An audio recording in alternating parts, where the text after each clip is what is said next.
What's the matter with you? There is no tomorrow. There is no tomorrow. 3, 2, 1.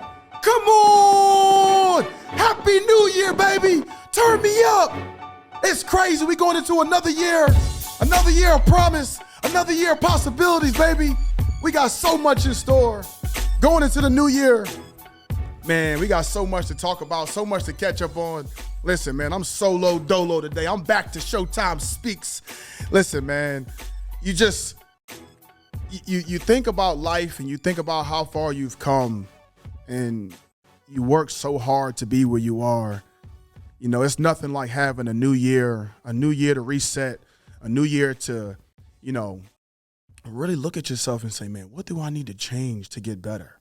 But, you know, all in all, you know, I want to talk about what's to come. And what's to come is we got so much in store. You know, we got so many guests that we have all lined up for January. We got some coaches, we got some yoga, we got some psychiatrists. We got a lot of stuff on the horizon. We got the sponsorship conversation. We got so many different things that I can't wait to bring to you guys because I'm getting so excited about all of it that I'm beginning to get like so overwhelmed, you know, and it's a great feeling, but it's hard. You know, this thing is we may make it look easy and with the production and everything, but behind the scenes, man, especially with Matt on the ones and twos, you know, it's something that, you know, we're all working hard for. And as you can see, man, look at the details. We're getting better and better every single week.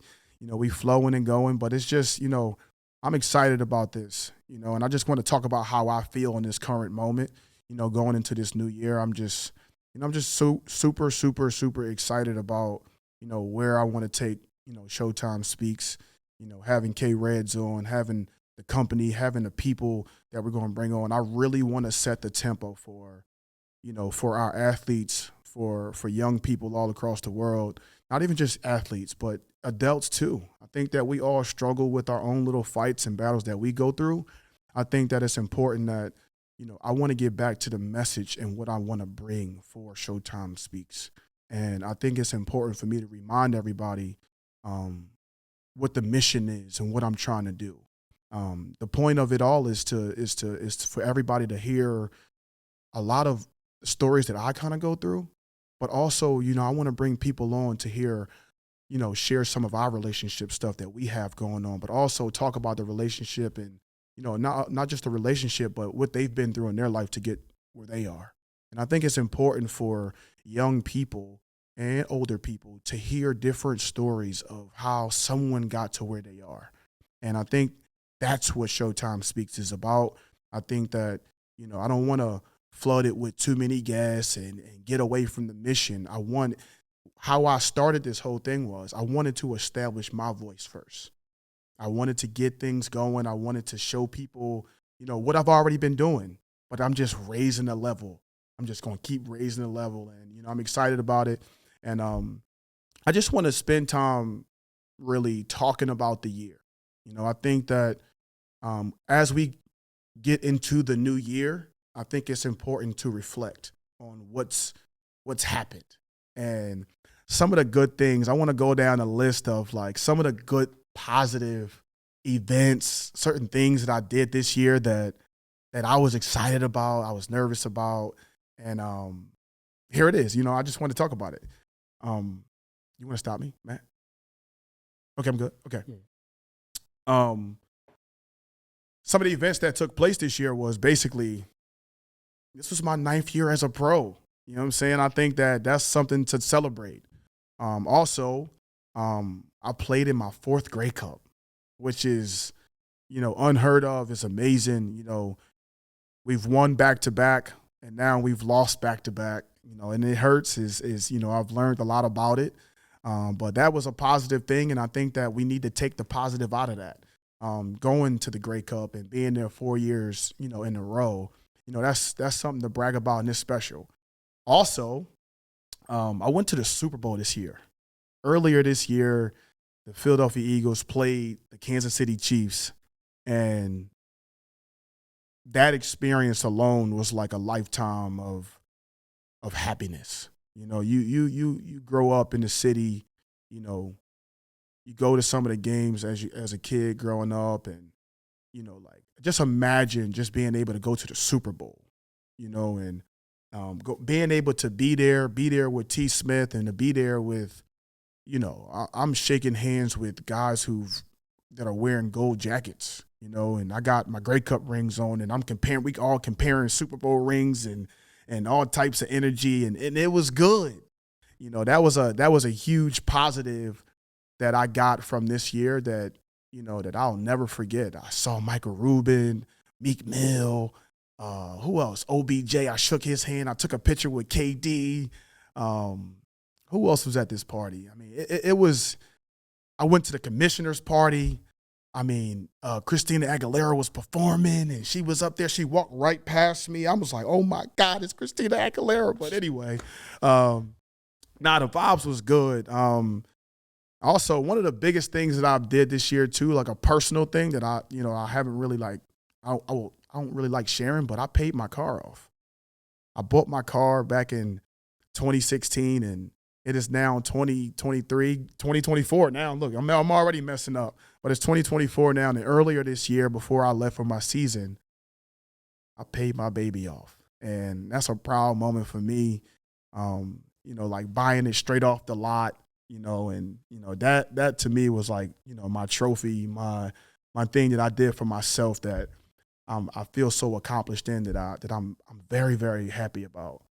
But yeah, going forward, other than the things that I've experienced and the things that I've done, and I want to talk about the things that I've learned about myself. And I think it's important that you spend time understanding that. Look at the body of work. Look at how you can get better going into this new year. And I think in order to get better, you need to reflect on that energy and some of the lessons that you've learned. And last night, as I was sitting there, I was going through like just certain moments in my life. And I encourage everybody, this is what you should do. And this is how I got in my feelings about it. I went and I looked at my phone, and I was like scrolling through my pictures. You ever like scroll through your pictures and like go all the way back, and you're like, damn, like who was I in this moment?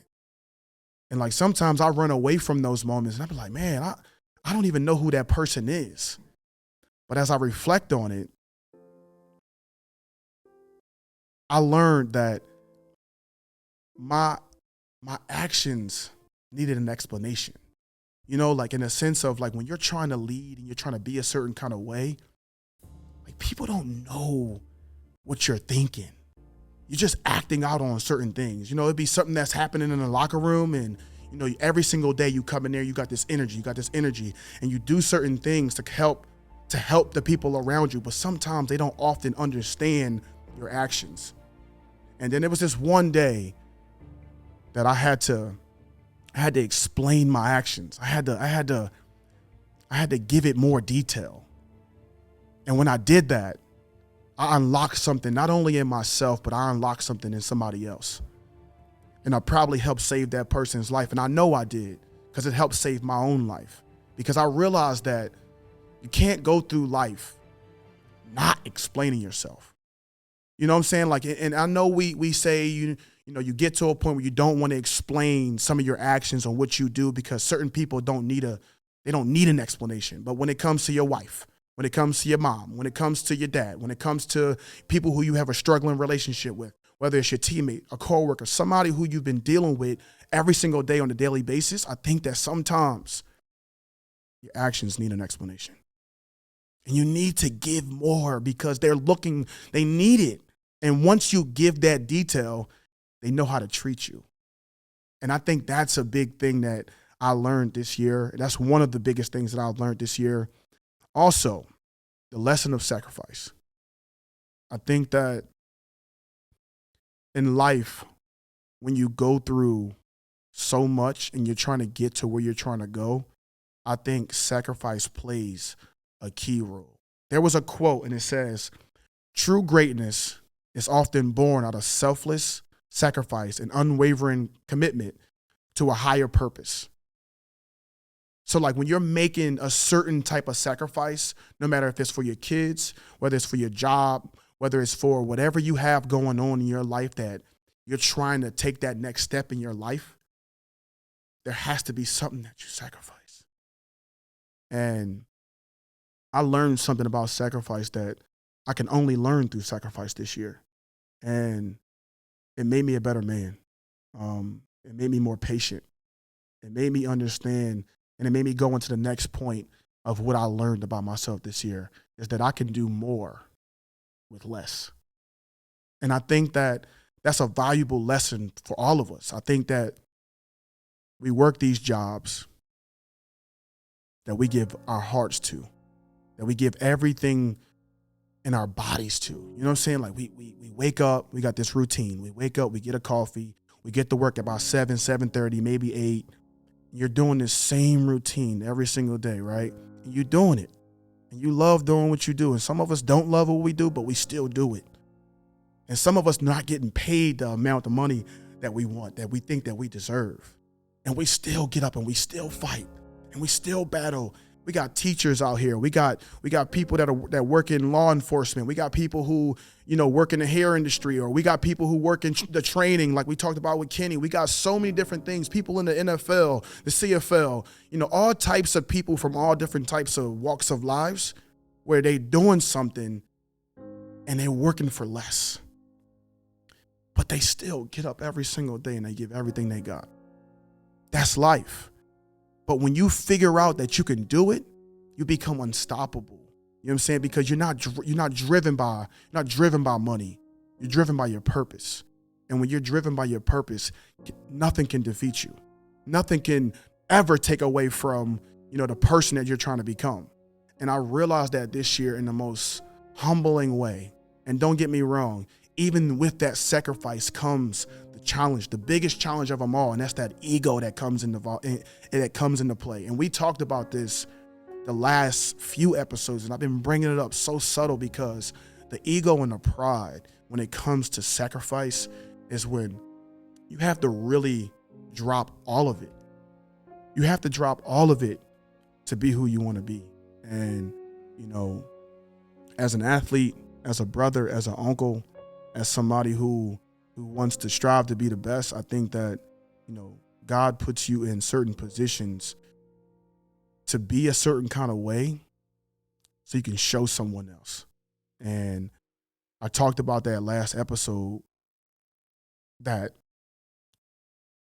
sometimes the position is hard to stand in, it's hard to be in, but that battle is for you. And I think a lot of people need to understand that you've been chosen for what you go through, and I think that you need to embrace it more. And I embraced the challenge of sacrifice that I made this year when it came to money. And I realized that my mission was more important. And in the end, I feel like I found more joy. I found that heart that I was looking for, that nothing can break me now, because the one thing that was held over my head doesn't matter to me anymore. But that also brings me to, things that I know that I needed to work on this year, and I think that's a hard thing. I think people need to realize that, even in the position that, I'm in, I'm still working on things. It may look like, from social media that, I'm living this luxurious life. Well, shoot, man, I still got things that I battle with and things that I'm trying to overcome. I want to buy a house one day. I want to own a big company, and I want to do this. I want to do that. But, there's still things I need to work on. There's still things that I struggle with. And, one of the biggest things that I struggle with my whole entire life is the tone in my voice. Because I'm so passionate, I tend to feel like I need to be louder to get my point across. And this year, I worked on that. I worked on that every day. I worked on that in the locker room. I worked on that with my family. I worked on that, with the struggling relationship that I have with certain people. I've tried to actively work on those things because I do struggle with that. And it's been a battle that I've faced for a long time. And, I feel like this year, because of the sacrifice, because of I've learned to be patient, because I became more of a leader, because I had to find different ways to be better within myself, I think I found the ability to kind of tone it down a little bit.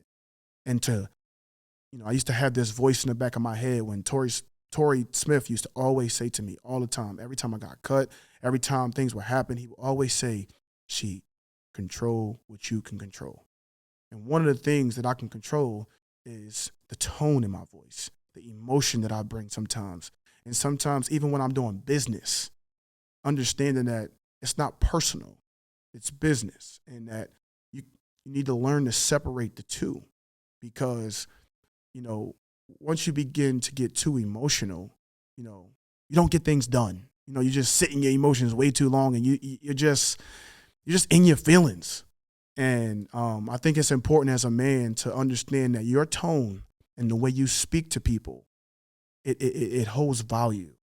And I'll give you an example. Like me and my mom, we kind of like butt heads sometimes, and it's because we're similar. We have some of the same passions that we hold, and we would get into it sometimes, and we wouldn't talk for a couple of weeks. Like stuff like that I realized that I needed to get better with because of my tone. With a relationship with my friends. Sometimes if I had a disagreement or if I didn't agree with something, and I feel like my point was more valid than theirs, I feel like my tone needed to get louder. But that's something that, I think that we all struggle with. And I think that going into 2024, that's something that I want to continue to keep growing with and continue to keep working on. Another thing was that I wanted to continue to work on is allowing myself to love. And this is a sensitive, subject, but it's hard for me to, it's hard for a lot of men to let go of, certain things and just be. I want to learn to love better. I want to learn to be more submissive to it. But I understand that because I'm chasing this dream and I'm chasing, my goals and chasing so many different things, I feel like I can't let that guard down to allow me to love.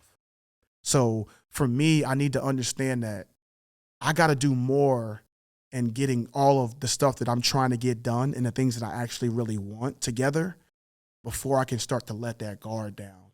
You know what I'm saying? Because I feel like I keep guarding myself from actually submitting to it.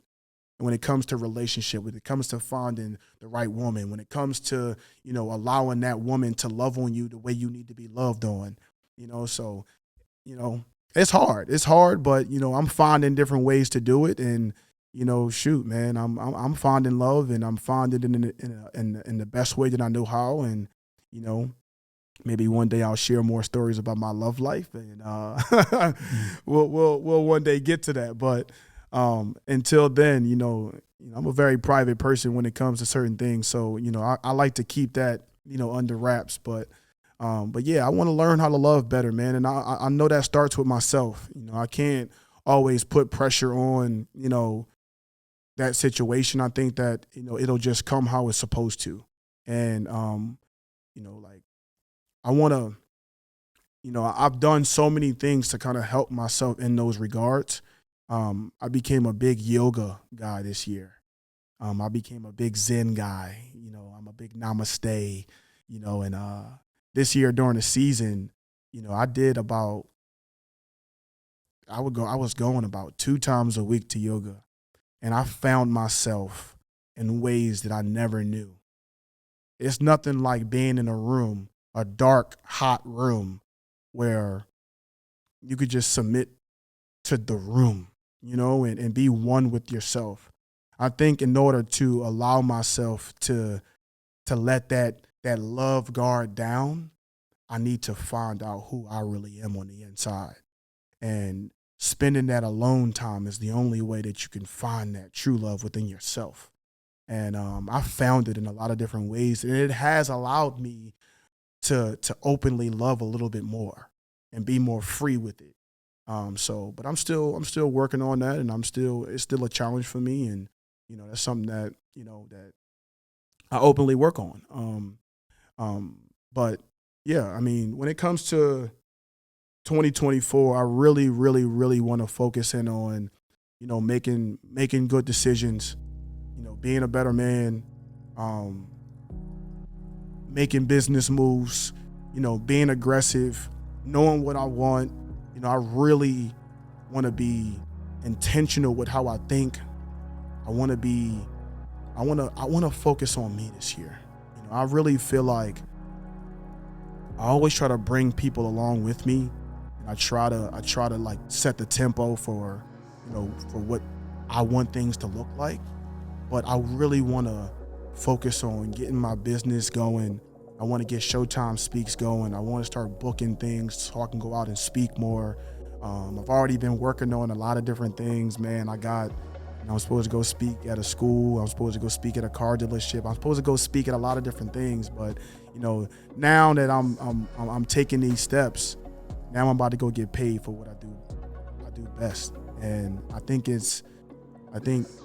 I said a couple of episodes ago, it's hard to step out on faith like that. It's hard to start something new. It's hard but when you've been laying the foundation down for so many years, it just becomes it's time to step into what you're supposed to step into.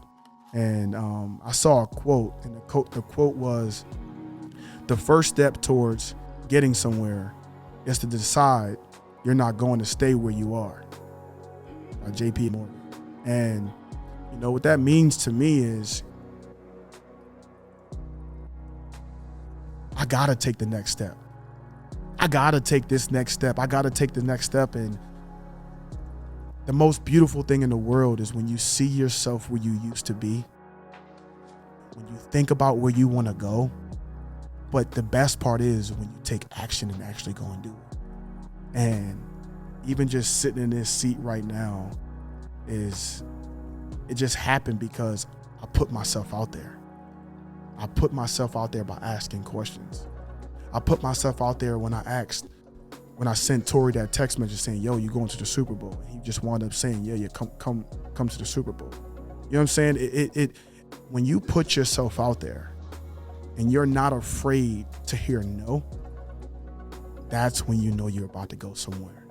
And I feel like I've just been getting better with who I am and more comfortable and more confident within who I am. That has allowed me to take that next step, to move forward and to go forward and move up. And I'm excited about that. So like when you're thinking about your 2024, think about taking that next step. Thinking about not being afraid to hear no. Think about where you want to go. Don't just think about it. Take the action. Go and do it. Whatever it is, just do it and have fun doing it, because you don't want to live in regret. You don't want to live in a place where you just didn't do what you said you was going to do. And for me, and the most proud thing I have about myself is that the stuff that I've been thinking about, I've actually been taking action on it. So, as we continue to keep growing, as we continue to keep moving towards this process of greatness, and as you guys keep tuning in to Showtime Speaks, think about what you want your 2024 to be, because I'm thinking about what I want mine to be. So continue to walk on this journey with me. Continue to be with me.